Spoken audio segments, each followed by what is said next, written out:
So those of you on Zoom, can you hear me and can you see the screen? Yes, I can hear you and see you. Thank you. No problem.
So how's everybody doing?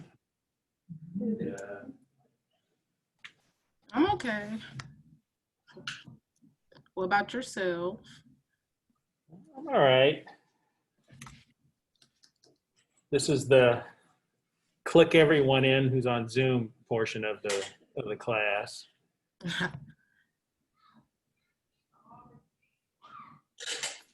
They have it set up so that you don't automatically get into Zoom. The instructor has to admit you.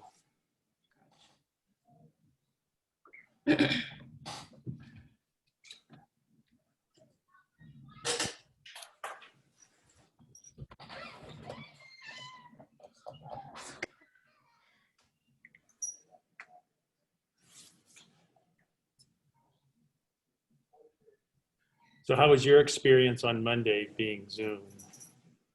It was okay? Yeah. Okay, good.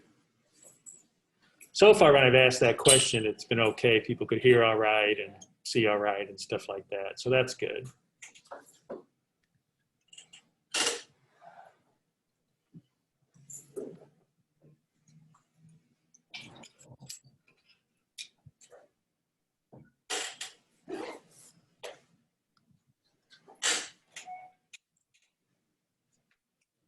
We have a few more minutes before we get started.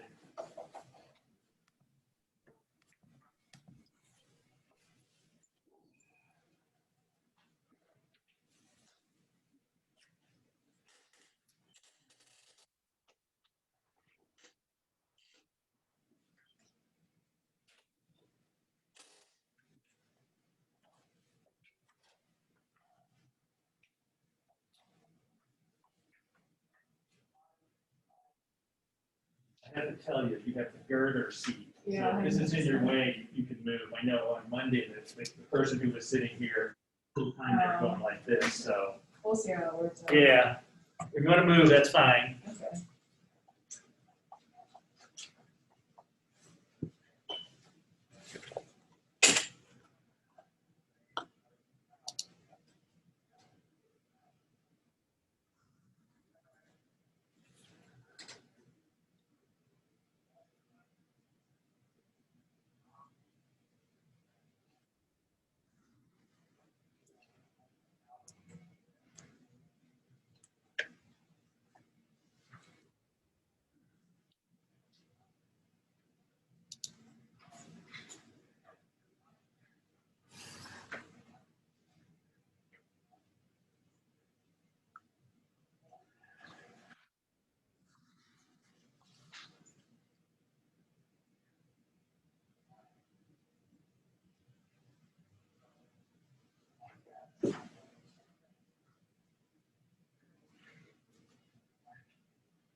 All right, I think we'll go ahead and get started.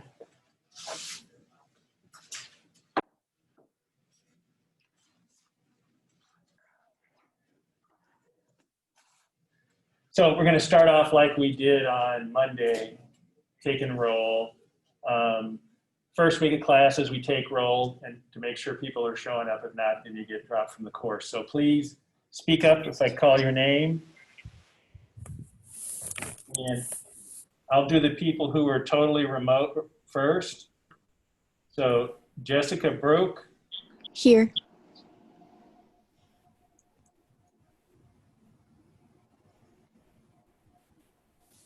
Heather Jones. Here. Okay.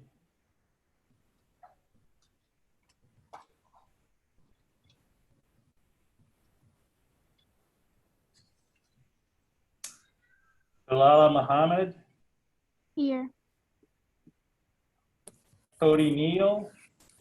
Here. Destiny Shelton. Here. Edith Scampo. Here. Okay, now we're going to do the ones Um, who are supposed to be in the room. Wait, I'm sorry. I had to log off, so I think I might have missed my name. Okay, and who are you? Nadia What's your last name, Nadia? Dowry.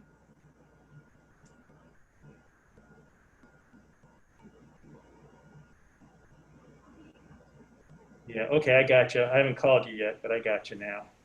Okay, good. Sorry. Okay. Let's see.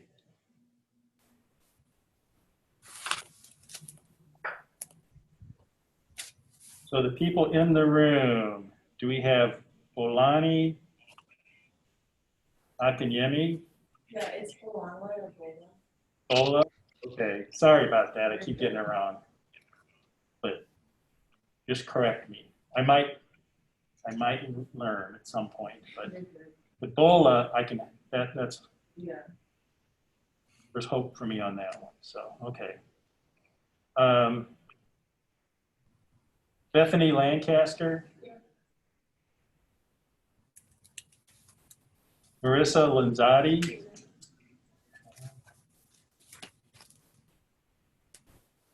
Nicholas Lozano. Nicholas Lozano here.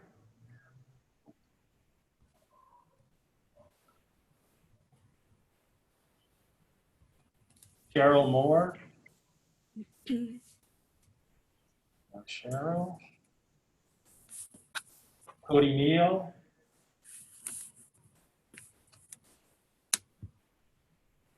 Oh wait, I already did Cody Neal. Sorry, Cody. Deb Patterson. Okay.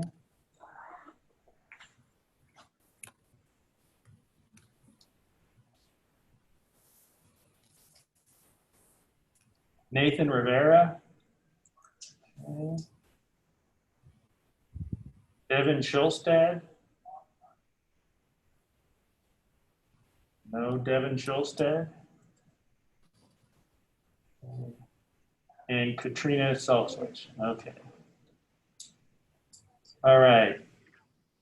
Let's try the ones who were Zooming after being here on Monday. Tony Sebahar. Tony Sebahar. Scott Detweiler. Here. Evan Ellis. Here. Amber Estes Brooks. Here. Aaron Gallagher. Here. Peyton Hanser. Here. Irma Jakubovic. Here. Kaylin Kearney. Here. Isabel Llewellyn. Here. Mia Maddock. I'm here.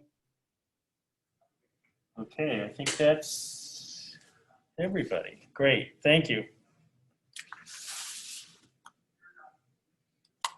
So what we're going to do today is we're going to pick up where we left off on Monday and work on the rest of chapter 1.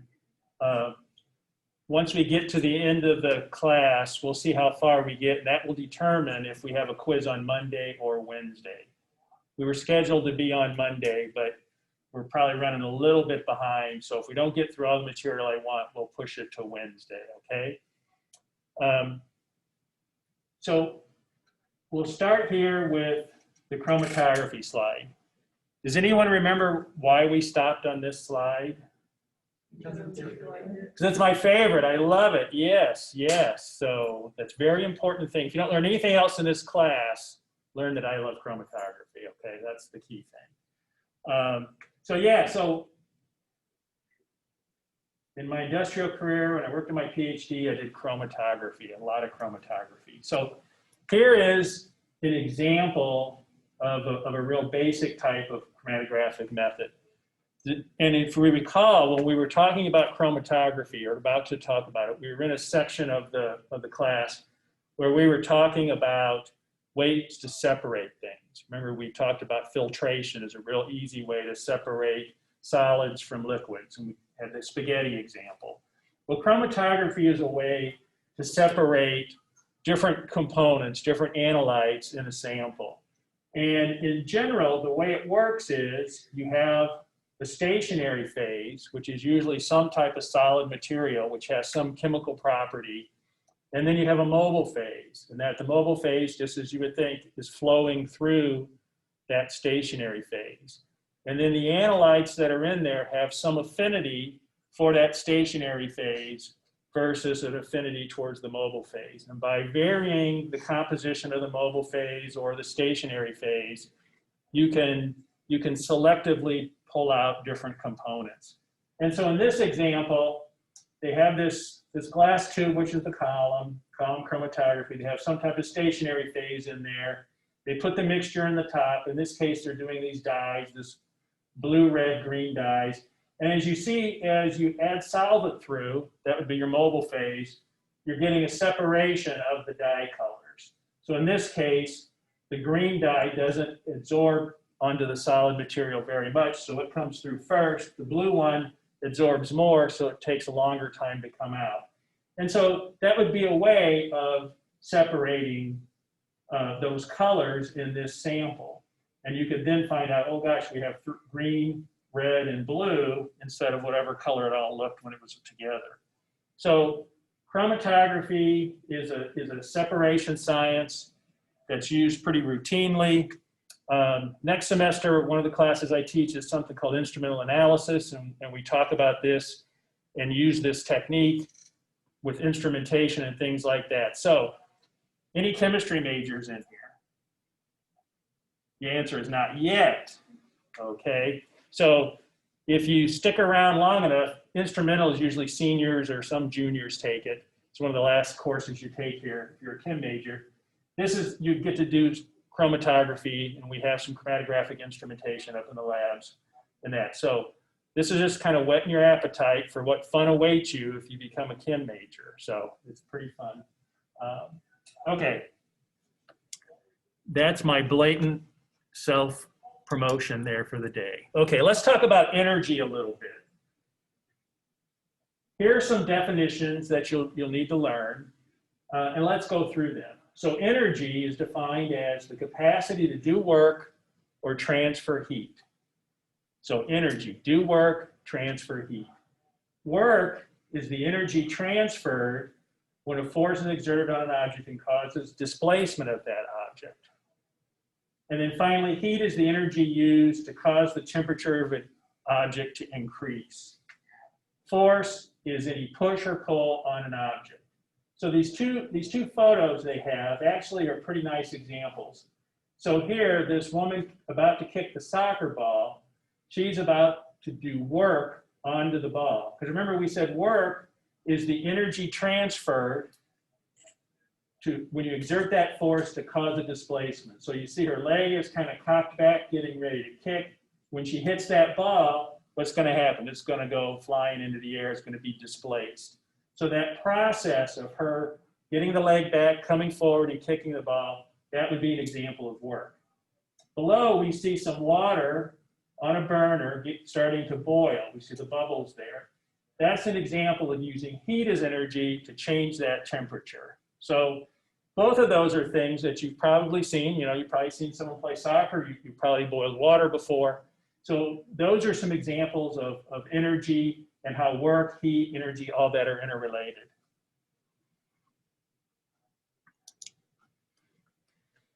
There are two fundamental forms of energy. There's kinetic energy and potential energy. So let's talk about the difference between those. So kinetic energy is the energy of motion. So when you think of kinetic energy, it's doing stuff. So, you know, if you're, excuse me. So kinetic energy is the energy of motion. You're doing things. And we can express that energy of motion with this formula. Kinetic energy equals 1/2 mass times velocity. So that tells us that that kinetic energy is dependent upon the object's mass and its velocity. Potential energy is the other type of energy we talk about. And that depends on the object's relative position compared to other things. So if you think about potential energy, it's just no different than, you know, people have potential to do things. So all of you in this class have the potential to get an A in the class, right? Someone who is not taking this class has no potential to get an A because they're in the wrong spot, so to speak. Same with potential energy as we think about it here. We see this example of the bicyclist there. So the bicyclist is sitting up on top of a hill. We see that incline. So we know what happens when you go down an incline. You're going to move, right?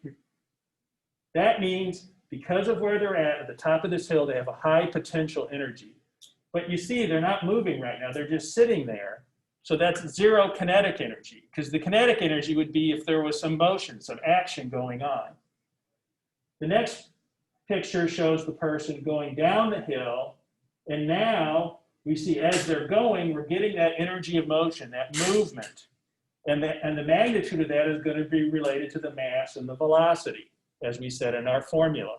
So there, kinetic energy is increasing, potential energy is going down, because that potential energy is being transferred into kinetic energy, right? We're no longer sitting up at the top of the hill waiting to see what's going on and have the potential to do things. That means potential energy has gone down, kinetic energy has gone up.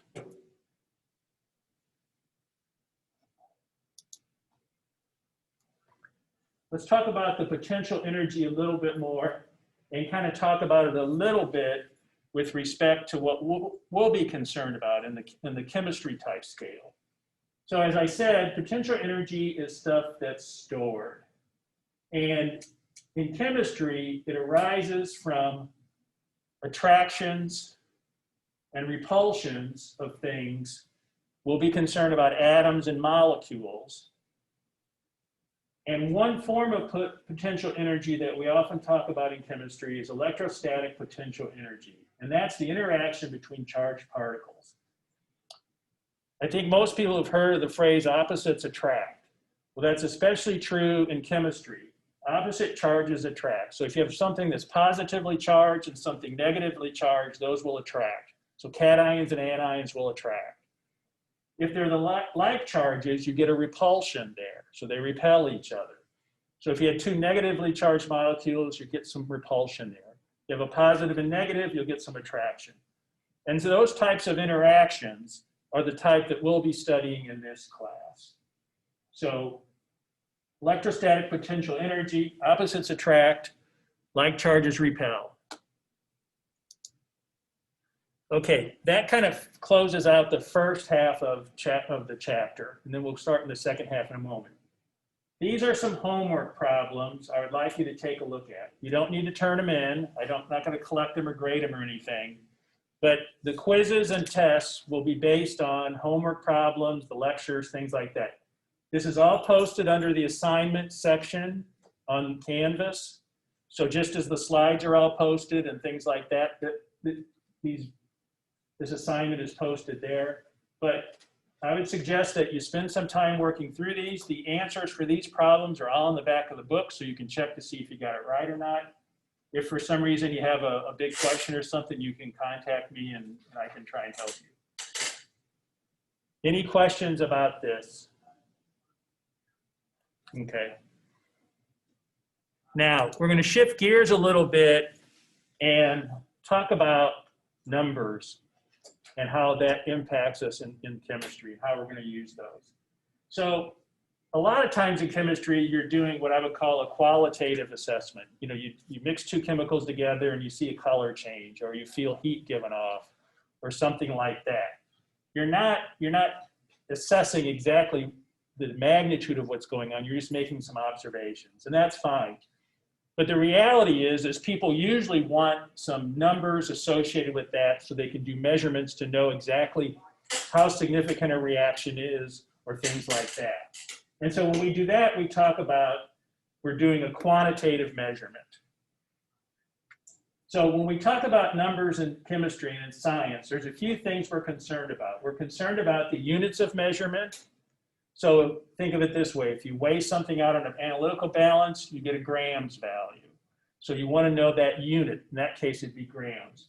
The quantities that are measured and calculated, so that would be the number you get. So you do a mathematical equation, maybe that kinetic energy calculation, you want a number associated with it. Uncertainty of measurement, we'll talk about that a little bit. Whenever we do measurements in the lab, we usually use some type of instrument or tool to make that measurement. There's always a certain amount of error in that piece of equipment. There's also potential for error in what we do. You know, some of the things you do in the lab, when you do, say, some titrations, you have to read the endpoint off the burette, or you have to look for a color change. Some people are better at that than others. And so then that introduces some error, the issue with the person who is doing the measurement. So you can have uncertainty in measurement from the equipment you're using. You can have uncertainty in measurement from the people. And both of those contribute to having some uncertainty in that final answer. Associated with uncertainty is significant figures.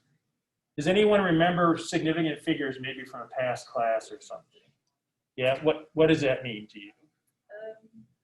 Like there's like certain numbers like past the decimal and stuff that like you count them down. Or like they also did things like if it's 32 people, it's different than like just the number of people. Mm-hmm. Like, Yeah, I can't remember. Really all you're saying is that when you do measurements, you have a certain number of the digits that because of how the measurement was done, you have absolute confidence in. But then you get to some of the other digits in the measurement and you go, well, based on the tool that I use to make the measurement, that's where there's going to be some variability showing up. And so significant figures are all the digits that you have absolute confidence in, plus the one that you start to have a little bit of uncertainty in. Anything past that digit really doesn't have much meaning because it's outside the capability of that instrument to do that measurement. And so we don't really want to use that because that gives us a false impression of what the data looks like. So uncertainty in measurement and significant figures kind of tie in together. The final thing is dimensional analysis. And I'll tell you, dimensional analysis in doing chemistry calculations is probably the most important thing. And if you've done that before, you understand that that's what we use dimensional analysis to convert from one type of unit to the other. So if you wanted to know how tall you were and you expressed it in feet, for instance, but I say give it to me in metric, in meters, you'd have to do some type of conversion there. So those types of conversions where you take relationships between two units and convert from one to the other, that's dimensional analysis. And we'll have some examples of this a little bit later, but one of the key things I think when you do use equations in chemistry and try and do those calculations is to resist the urge to just write the numbers. Everybody likes to do that, including myself, because it's quicker, it's faster. But if you can force yourself to write those units in and make sure your dimensional analysis checks out, you have a much greater chance of getting the problem correct, to getting the formula set up correctly, and being successful in it. So we'll talk a little bit more about dimensional analysis in a bit, but dimensional analysis is one thing that you learn pretty early in your chemistry career. And for me, a long time later, I'm still using it on pretty much a daily basis. Okay, let's talk about units a little bit. So in the chemistry world, there's something called SI units. And so SI units is this international organization that all the international scientists get together and say, this is how we're going to call things. These are the units we're going to use to express things, and everyone agrees on that. And that's important because that way, everyone's kind of speaking the same language, the same scientific language. So when we talk about data and things like that, we know what it means. So the SI base units, length is meter, mass is kilogram, temperature is Kelvin, time second, amount of substance is mole, and then a couple other electrical type things. You should know the name of the unit. You should know the abbreviation for those. So those are things that you'll see all the time. So you want to memorize those so you know what people are talking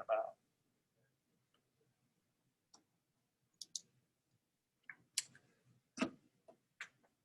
In the United States, you don't see the metric system very often. You go to Europe, you see it. You go to other countries, you see it. But in the United States, you don't. Except when you're in the lab. The lab is essentially all metric. And so you will be using metric in the lab. And the most common ones for mass is gram, that's the G. Length is meter or some derivative of that. Time is second, of course. And temperature will be either degrees Celsius or Kelvin. And amount of substance, moles. Volume is cubic centimeter. And that can be expressed as cc or cm cubed, or it's a liter. Here's an example of a Diet Coke can that they have, and you see 12 fluid ounces. So if I were to ask you how much soda is in a soda can, I think everyone would say, oh, it's 12 ounces. Everybody knows that. But as you see below it in parentheses, they have that that's equal to 355 milliliters.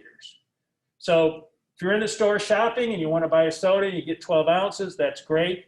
When you go in the lab, we'll never tell you to get 12 ounces. We'll tell you to get 500 mils or 200 mils or a liter or something like that. So the science world is pretty much all metric. And to be honest with you, that makes life a lot easier. Metrics much easier to do calculations and work with than the US system. Okay. Here's something, I have it in red down here. Memorize the prefix, abbreviation, and the meaning. So those first 3 columns there, you should memorize those. You're going to need to know that. The prefixes, tera, giga, mega, on down to milli, micro, nano, pico, femto, those.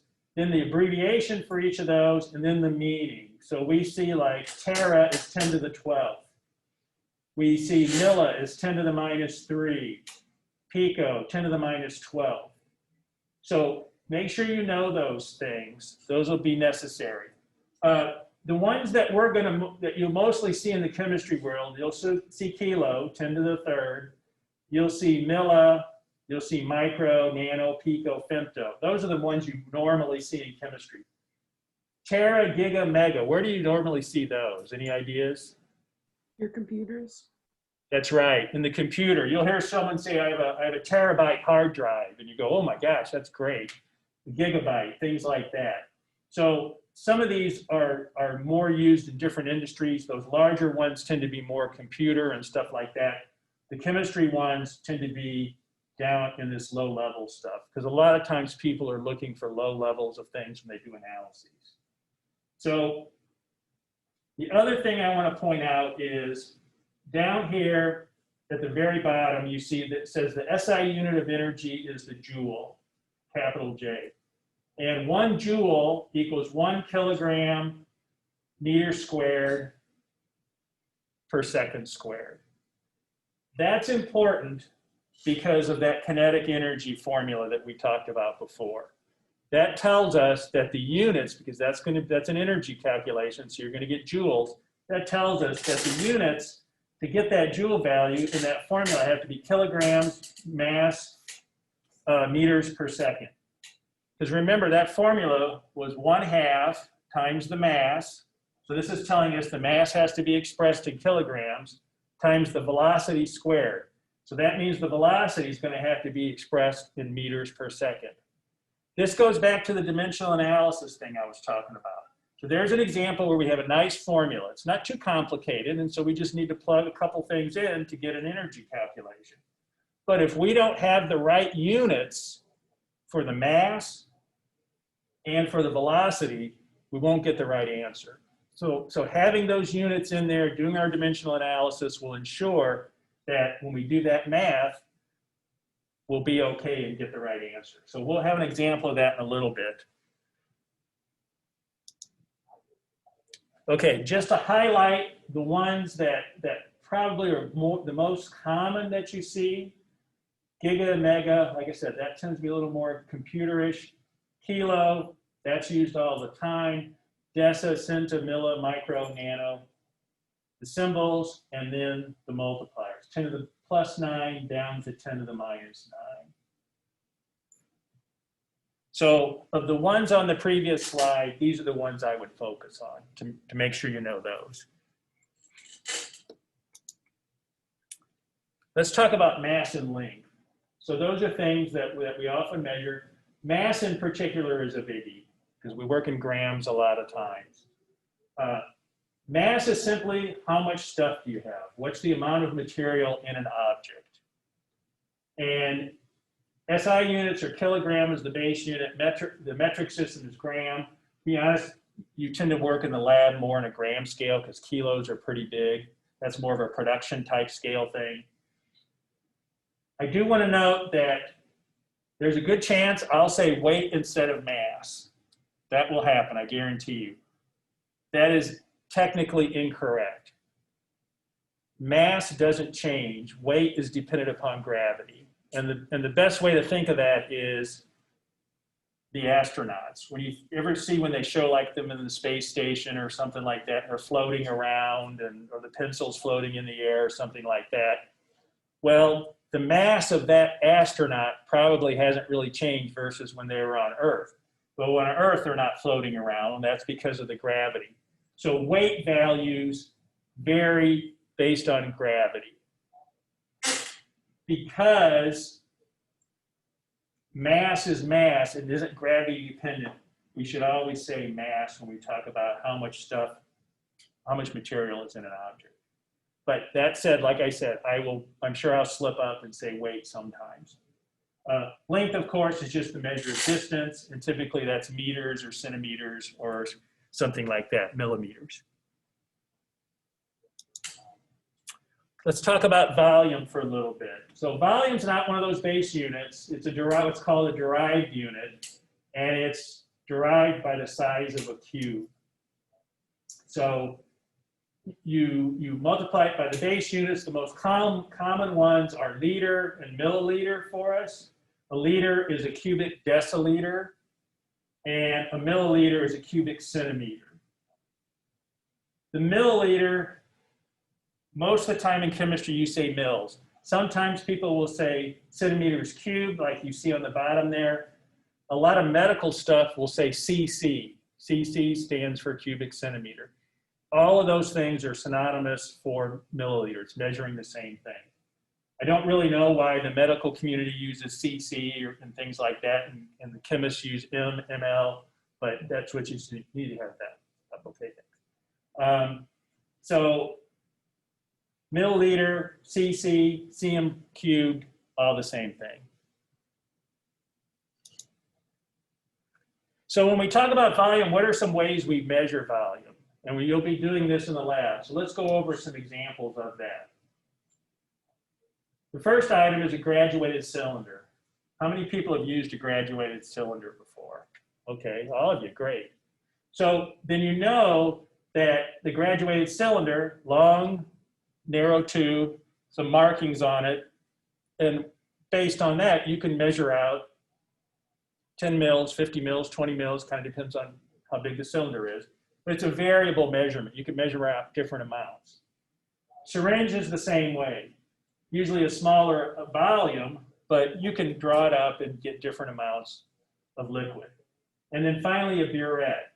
How many have used a burette before? So some of you have used that. That's commonly used for titrations. That's the big thing. So it's a long tube begins, more narrow than the graduated cylinder usually, and you fill it up with a certain amount. You use the stopcock down there to drip out small amounts to have your reaction, whatever you're trying to usually neutralize, and then you can read to see how much liquid you dispensed on that. So all three of those are what you would call a variable dispensing thing. You can have different amounts. There's the total is set, the maximum is set, but in between there you can kind of dial in however much you want to measure. Pipette. Pipette is interesting because here in this slide, we're saying that it's used for a specific volume. So we have our bulb on top, that's the red thing. You would squeeze the bulb in a little, put it on top of the pipette, and then use that to draw up the liquid into the pipette. And then there's usually a glass etched mark, which you bring it up to that level, and then that is a set volume that you can then dispense. In your lab, you will actually have a pipette that you'll be using, but it will be a variable volume pipette. So this example shows a set volume pipette, but there also are variable volume pipettes as well, and that's what you'll use in the lab. Finally, volumetric flask. Anybody know what you use a volumetric flask for? To warm up? Yeah, no, not. You're thinking, I think, of something else. Any other thoughts? No, not for gases. It's for liquids. And so what it's used to do is, when you mix up solutions, okay, solutions aren't always additive. It's not always if you take 50 mils and 50 mils that you get 100 mils. And I'm not going to tell you why that is because that's one of the labs that you're going to do. And so I don't want to spoil it for you. But you'll learn this, I don't remember if it's next week or the week after. But anyway, it's one of the labs coming up. And so if you say, I want, let's say that's a 1 liter volumetric flask. If you want 1 liter of something, you may mix several components in there. This assures you that you mix them in there, dissolve everything up, mix it up, and then dilute to the volume. That flask has been calibrated to be that, in this case, let's say 1 liter, and you go to that mark on there, you fill up to that, you know you have 1 liter of that solution. So it's a way to make a known concentration solution by controlling what that final volume is without worrying about the additive properties when you mix different chemicals. Because if you sat there and had to figure out, well, did I gain volume? Did I lose volume? What's going on?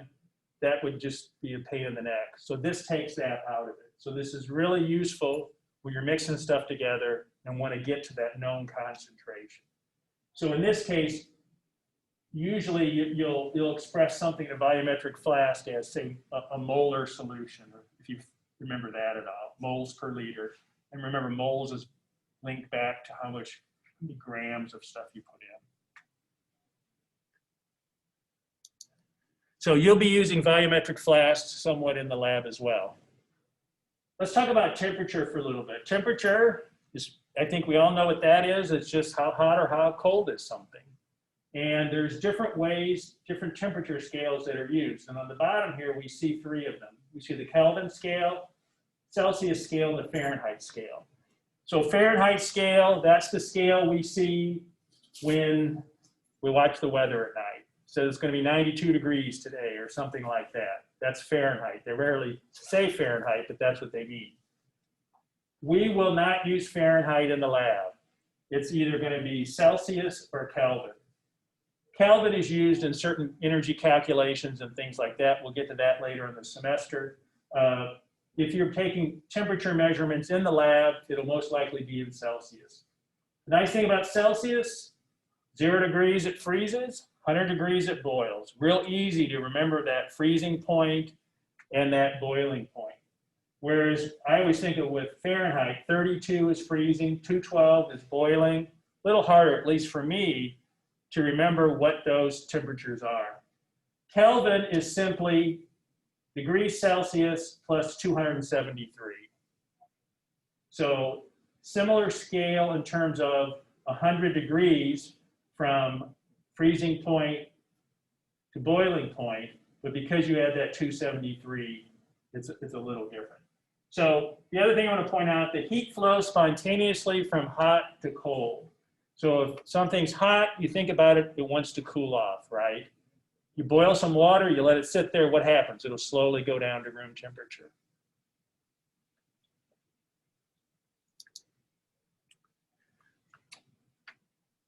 I think some of this I said already. Celsius and Kelvin are the scales we usually use. Celsius is based on properties of water. 0 is the freezing, 100 is the boiling, and Kelvin is based on properties of gases, and there are no negative Kelvin temperatures. Lowest temperature is called absolute 0, which is 0 K, and that's that degrees C plus 273 tells you how to convert from C to K.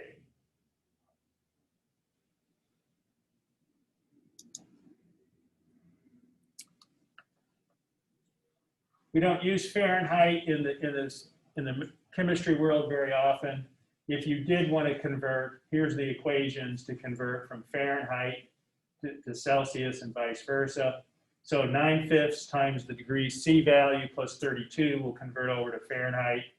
5/9 times Fahrenheit minus 32 will convert over to Celsius.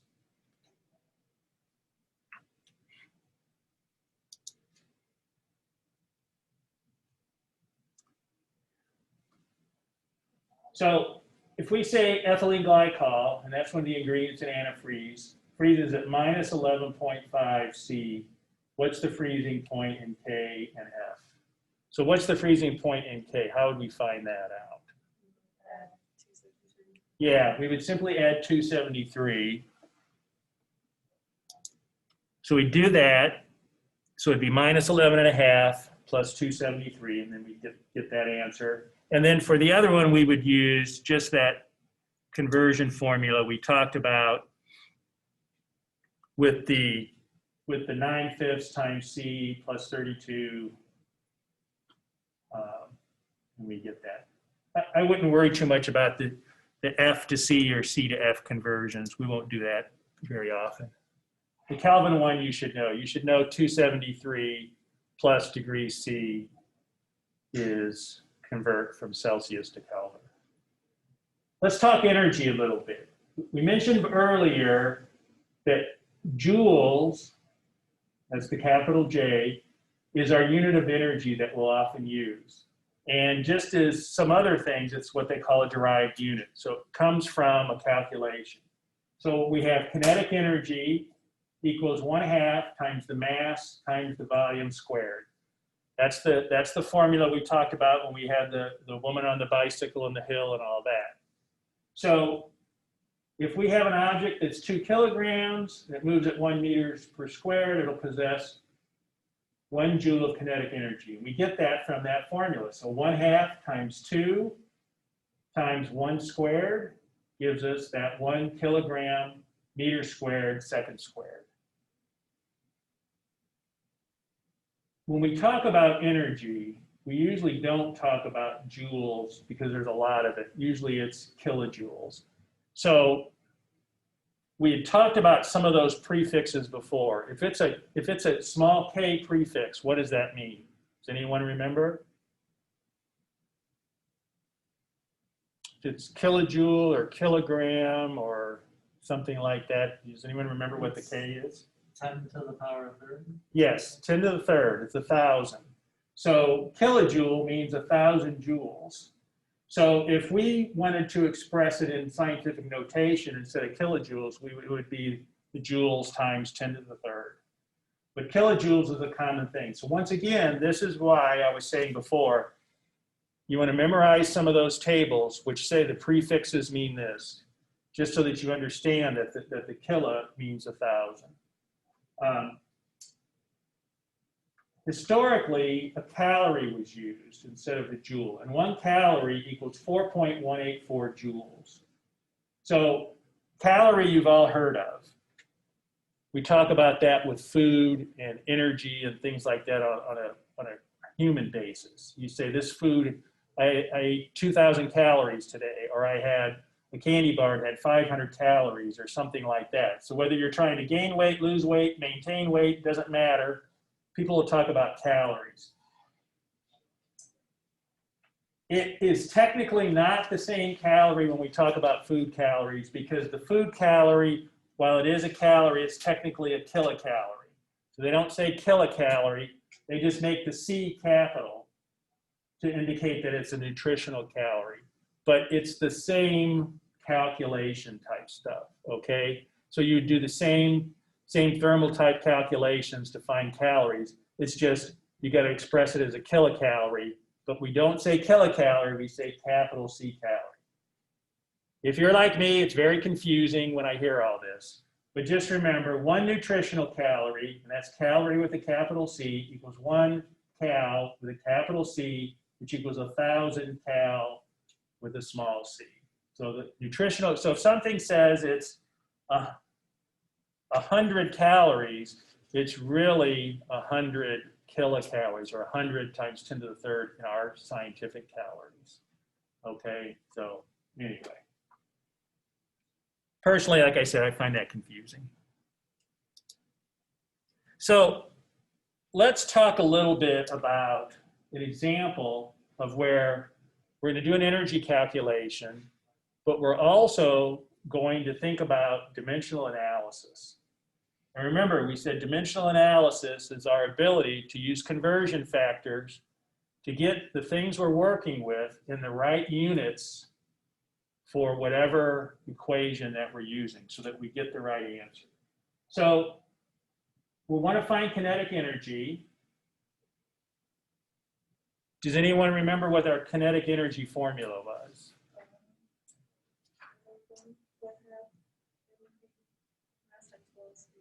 Yep, it's 1/2 times the mass times velocity squared. Okay, and so we need to find mass to plug in for that m. We need to find v, velocity. What were the units of the joule? That's what. How is that represented?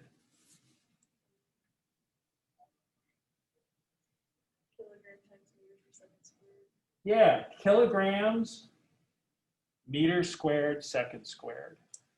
And so that tells us what? That the M term, the mass term in that equation has to be in kilograms in order for our units to work. Our mass, though, it says the baseball weighs 5.13 ounces. So what are we going to have to do? We're going to have to convert the weight of the baseball in ounces to a weight in kilograms. The velocity, it's saying this pitcher throws 95 miles per hour. So that's pretty good. But we want our velocity not to be miles per hour, right? What do we want it to be?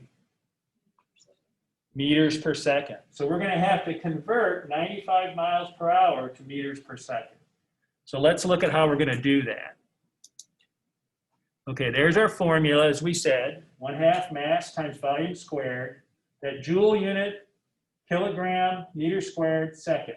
That's what we just talked about. That's going to be our goal, is to get these numbers, these units, into those units. So then we can use our formula. So here's our friend dimensional analysis at work. 5.13 ounces. We convert the ounces to pounds. So we have 1 pound divided by 16 ounces. So our units there cancel. The ounces unit of the baseball cancels with the units on the 16 ounces. So now we've converted ounces to pounds. We're not where we want to be yet, right? We want to be kilograms. So now we know that 1 kilogram equals 2.205 pounds. And these conversions, we would have looked up at a table somewhere, okay? And so now we have pounds in the numerator, we have pounds, the 2.025 pounds in the denominator of the next. Those cancel out, we're now in kilograms. And if you do all the math, you get 0.145 kilograms. So great, we're getting there. We've got that first term, the mass term, in the right units we want, right? We said we wanted to get to kilograms. Now the next thing we have to do is we have to get miles per hour into meters per second. So we're gonna attack the numerator first, the miles. We want to get miles into meters. So we start with 95 miles. We know that there's 1.6093 kilometers in 1 mile. There are miles cancel out, numerator on the left, and the 1 mile is in the denominator, so that'll cancel. That gets us into kilometers. Then 1,000 meters in 1 kilometer. And remember the K term, that prefix is 1,000. So it tells us we have 1,000 meters in 1 kilometer. That cancels out the kilometers, and now our numerator is in meters. Let's look at the denominator part. We want to get from hours to seconds. So 1 hour, we know there's 60 minutes in an hour. So there we have our dimensional analysis, cancels out the hours. We're now working in minutes. Then 60 seconds equals 1 minute. That cancels the units of minutes out, and now we're in seconds. You do all the math there, and it comes out to 42.5 meters per second. So now we've got that baseball weight changed from ounces into kilograms. We've got that velocity changed from miles per hour into meters per second. So now we've got the right units that match up with our joule, our kinetic energy value units, and we can plug those into our formula. So now we simply plug those values in. 1/2 times 0.145 kilograms times 42.5 meters per second. That term is squared. And if you do all that math, you get 131 joules. So if we wouldn't have done this dimensional analysis for the weight of the ball and the speed of the ball, then we wouldn't have gotten the right answer, because our formula requires it for the units to match up. So this is an example of where the formula is pretty straightforward. It's not too complicated, but we have to make sure we get things lined up so the units are correct when we go to express the final answer. Any questions on this?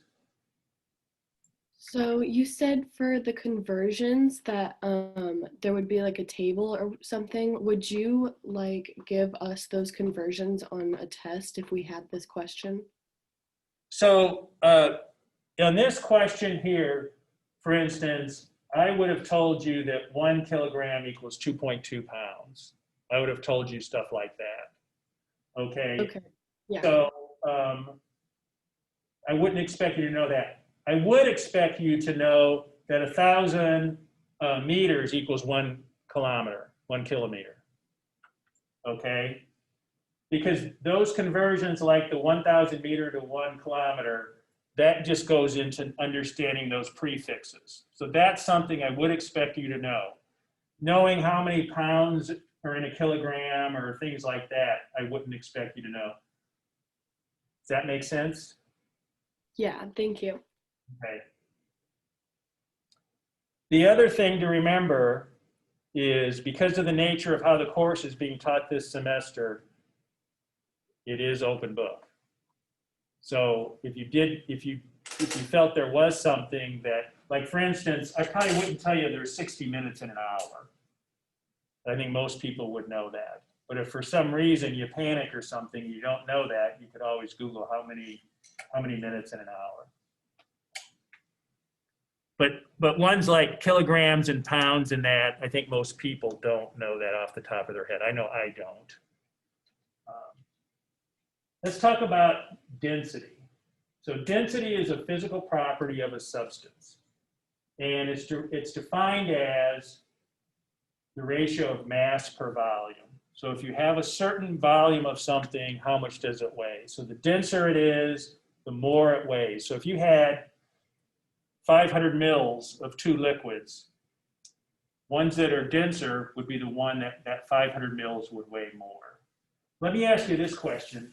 We talked Monday about intensive and extensive properties. Any idea what density would be? Would that be intensive or extensive? Extensive. Intensive? Why do you say that? I remember it being listed under intensive. Okay, so you remembered it being listed, so that's good. And when we say it's an intensive property versus an extensive property, what did we say that means about the property?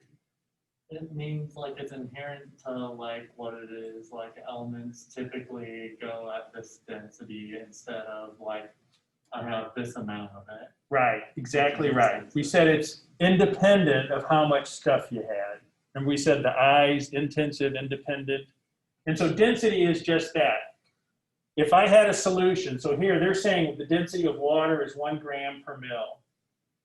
And so if I have a glass of water sitting in here, or I have a bucket of water sitting in here, and if I measured the density of the water in each of those containers, it would be 1. It's not going to be different just because I had more water or less water. So density is an example of an intensive property. And here are some examples of densities. The ethanol, water, ethylene glycol, those are all liquids. The others are solids. To be honest, usually when you talk about densities in the lab, and your first lab next week is you're going to do some density determinations. Usually you're talking about liquids when you're talking about densities. Are we gonna need to know that table? That table? Yeah. No. Those are that's just meant to be examples of densities. Everything in the solution density world, everything pretty much goes off water, because water at room temperature is essentially 1.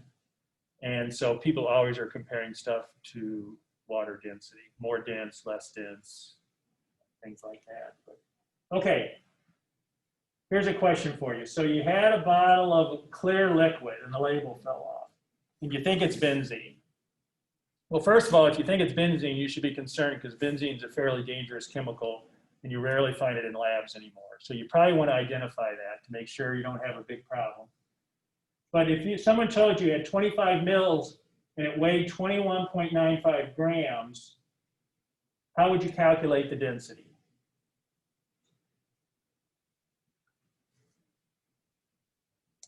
What was our definition of density? Yeah, we said density is mass per volume. So in this case, 21.95 grams divided by 25 mils. And we also knew that because it said the theoretical literature value for benzene is 0.8787 grams per mil. So even if for a second you forgot, is it volume over mass or mass over volume? If you looked at those units on the theoretical value, you see grams per mil, then we would know, oh, I need to put grams divided by mils there. Once again, this is by paying attention to the units, and that kind of setup thing really can be important when you maybe forget exactly how to do something. Sometimes you can piece it together by piecing together the units correctly. So if we do that, we do the math, and we see that the density is very similar to the density of benzene in the literature, so it probably is that.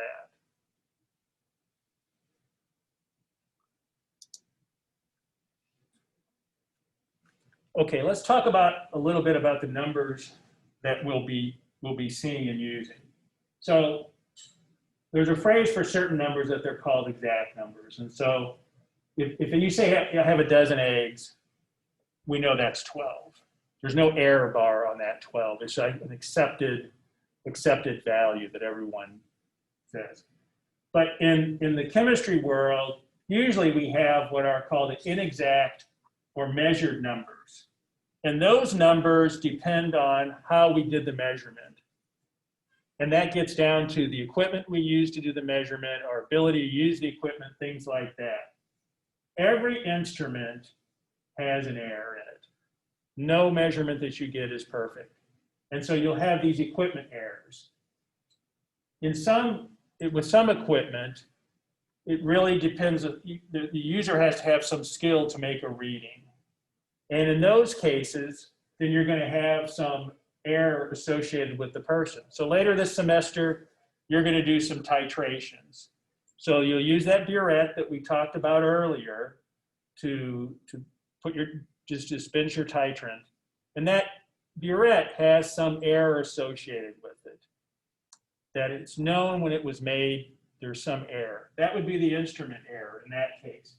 But when you think about doing those titrations, you have to read the meniscus on the burette.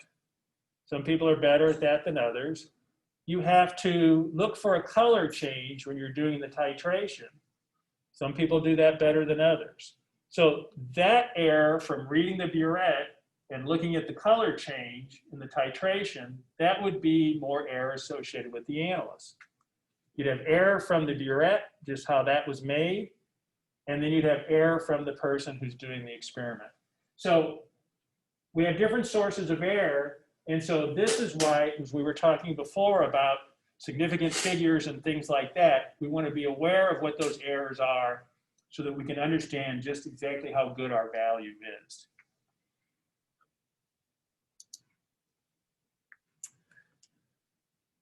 Just want to, we talked about this a little bit earlier, but I want to repeat it again, is that when we talk about measurements, we have the numerical quantity, we have the unit, we have the name of the substance. And as we just have been talking about, there is uncertainty in all these measurements. So when we express something, here are some examples of how we want to do it. 150 mils of acetone, 500 milligrams of aspirin. So we have the number, the quantity. We have the units, mils or milligrams, and then we have what it is. If we start leaving out some of those things, it doesn't give us a complete picture of what we're dealing with. If you walk in the lab and you find a bottle of liquid and it says 150 acetone, well, that doesn't tell you how much acetone you have. You probably need to know that. If you come in the lab and it says 500 milligrams and nothing else, and you see this powder in the jar, well, that doesn't really help you because you don't know that it's aspirin. So when we label stuff and we express it, we always want to have amounts, we want to have mils, we want to have what it is, acetone, things like that on there. Sometimes also, instead of the amount, like 150 mils, it may have the concentration. So instead of saying, now acetone would be pure and aspirin is pure, but to say you had an acid solution that someone made up, it may say it's 1 molar HCl or something like that. There, the volume isn't as critical as knowing the concentration to know that the level of concern you need to have in working with that chemical. but you always have this type of information on your chemicals. Let's talk about the uncertainty in measurement a little bit. And here's an example of someone reading temperature. So as we said, all the devices have some error associated with them when you read it.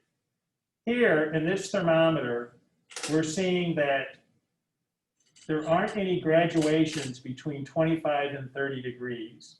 So we're pretty confident that it's 20 something, right? Because it's above the 25 and it's well below the 30. But we don't really know exactly where it is. And so that second digit, in this case, they're calling it 27, is that analyst's reading of the temperature. So in this case, you could argue, well, I look at that, I think it's more 26 degrees, not 27. There is some error there. So here we would have two significant figures. We'd have the 2, which we're pretty confident of. We're pretty certain of that. And then we'd have the estimated one, which in this case is the 7. Okay? So that first digit is considered to be, this is really a good number. The second digit is the one that is going to have some variability.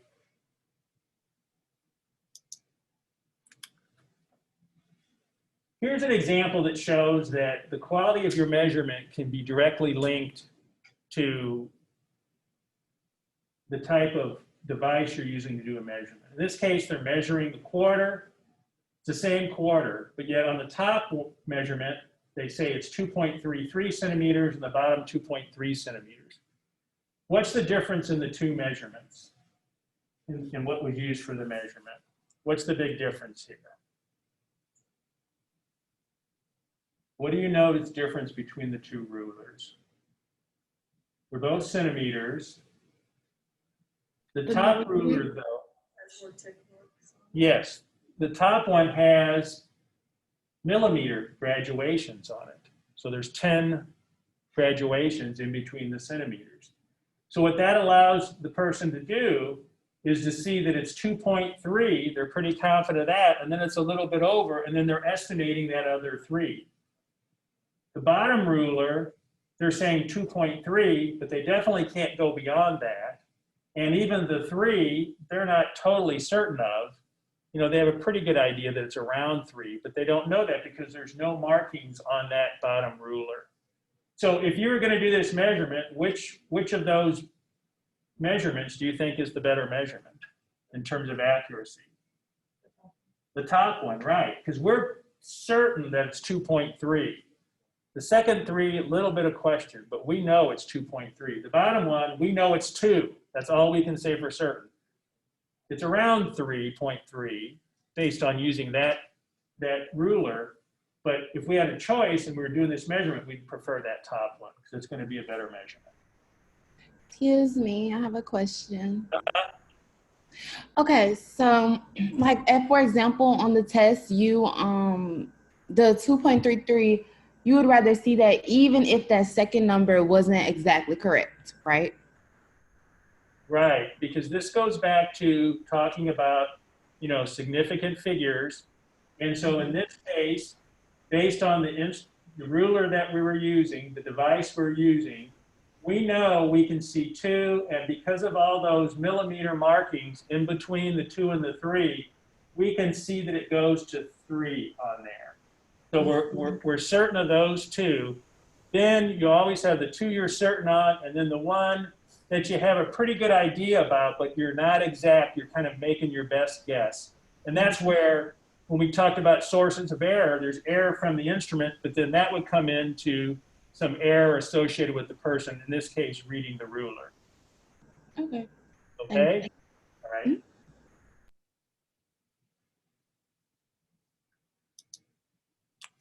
Let's talk a little bit about accuracy and precision. So, you know, you'll hear these two terms used interchangeably all the time on the news and TV and all that. They are very different. Precision is a measure of how much multiple measurements agree with each other. So if you were going to do something and you would repeat that experiment several times, you would hope that you would get the same answer every time. If you did, that would mean that you are very precise in your work. It means you're doing everything the same way and producing the same result. That's wonderful. Accuracy is different. Accuracy tells you how much your results actually agree with what the true value or the correct value is. So if I know, if I give you something to do and I know the answer is 10, and you give me numbers of 5, 5, and 5, I would say that's great precision because you got 5 every time, but gosh, the answer was supposed to be 10, so your accuracy was off. So people all the time, you'll hear them say, oh, we need a precise method. Well, precision is wonderful, it's very good, but you really need an accurate method also.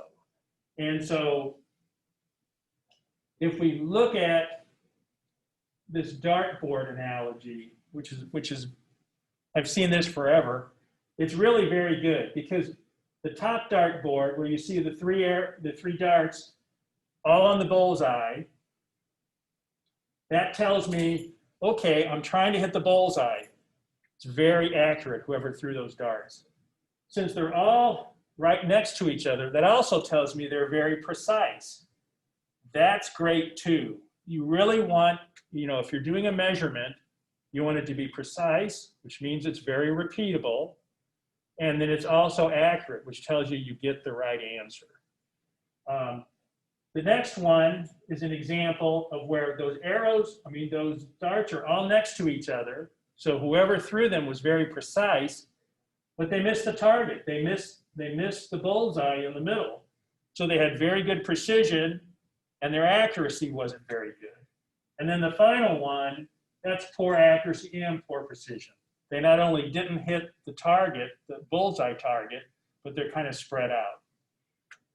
If you think about this, you want a precise assay because if I run it today and then run it tomorrow and run it next week and keep running it over time, I want to make sure I'm getting the right answer all the time, that I'm getting consistent numbers. The accuracy is important because we want to be right. So the precision tells us, because you can be accurate, the one they don't show here is you can sometimes, by doing multiple replicates, you can have 15, 5, and 10, and that averages a 10, which is the right answer, but it's not very precise. So if you get to the accuracy but don't have the precision, you have to do more replicates in order to get to that accurate answer. In that case, if you just did one test, you may or may not get the right answer. You had to do multiples to get that average to be there. So that's why precision is important, accuracy is important. One thing that's often used to give you a feel for variability of the measurements is calculating a standard deviation. So you may have done that before, but standard deviation, relative standard deviation, things like that.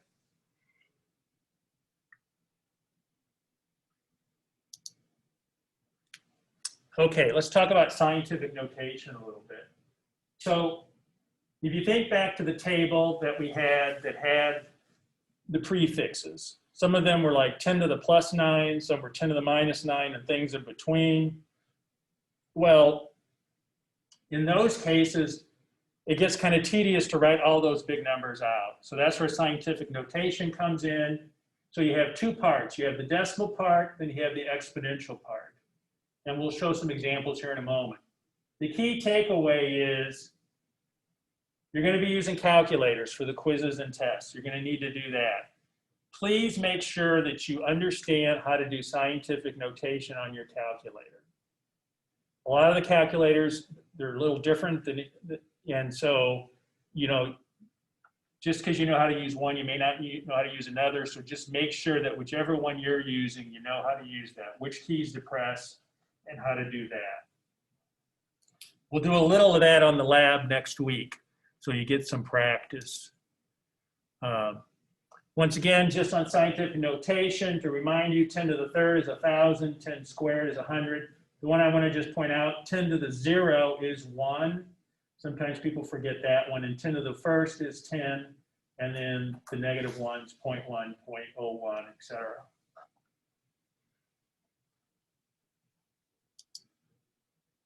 Okay, when we talk about scientific notation and expressing things, it's basically about moving the decimal point either left or right to get that base number between 1 and 10. So you write the decimal part multiplied by 10 to the however many slots you moved it around the decimal. For positive exponents, in other words, 10 to the plus 3 or something like that, the number in that case is greater than 10, and you would have moved the decimal over to the left. For negative, the number would be less than 1, so you'd move the decimal to the right. And I'll show you an example. I think it's a little clearer than just that. So here, if we have this first number, 0.000232, and we wanted to express that in scientific notation, what would we do? How would we move that decimal? Yep, we'd slide that decimal over to the right 4 times. So then it would be 2.32 times what? 10 to the negative fourth, because we slid it that way. And an easy way to remember that is if the number started out as less than 1, that exponent on the 10 has to be a negative. Okay, so let's see if we were right.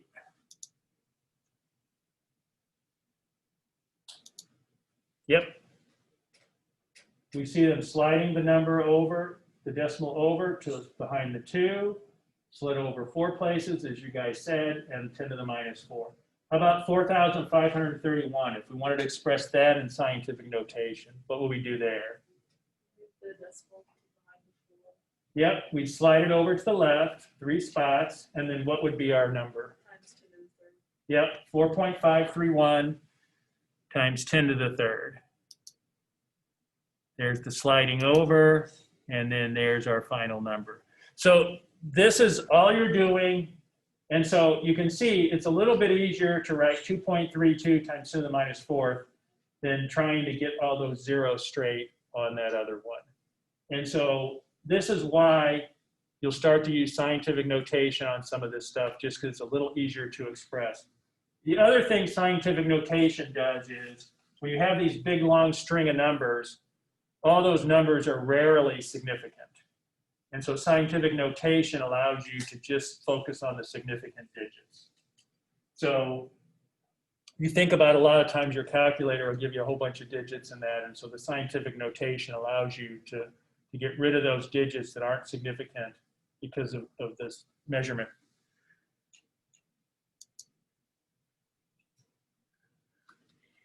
Okay, talking about the significant figures again, all the digits of a measured quantity, including uncertain ones, are called the significant figures.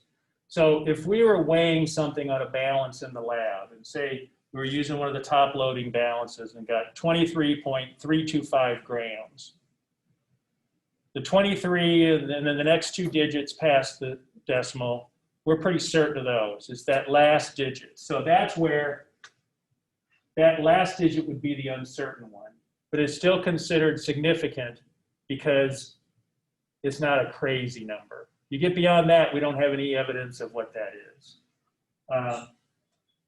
When you do calculations at Excel, it will take you through, and also on your calculator, it'll take you through and it'll have all these digits, all these digits, all these digits. The way that's typically handled is you keep using all those digits during the course of the calculations, and you do the rounding on the final answer. So that way, you don't worry about each step worrying about the significant figures. When you have a string of calculations, you do it all and just do the rounding on the last. And that's what we're saying here. But the key is, so for me, when you have quizzes or tests, I'm not too concerned if there's supposed to be 4 significant figures and you give me 3 or give me 5 or something. That doesn't bother me too much. if there should be 3 significant figures and you give me 8, then I will take off for that. I want to see an acknowledgement of that you're thinking about significant figures and how it relates back to your measurements, okay?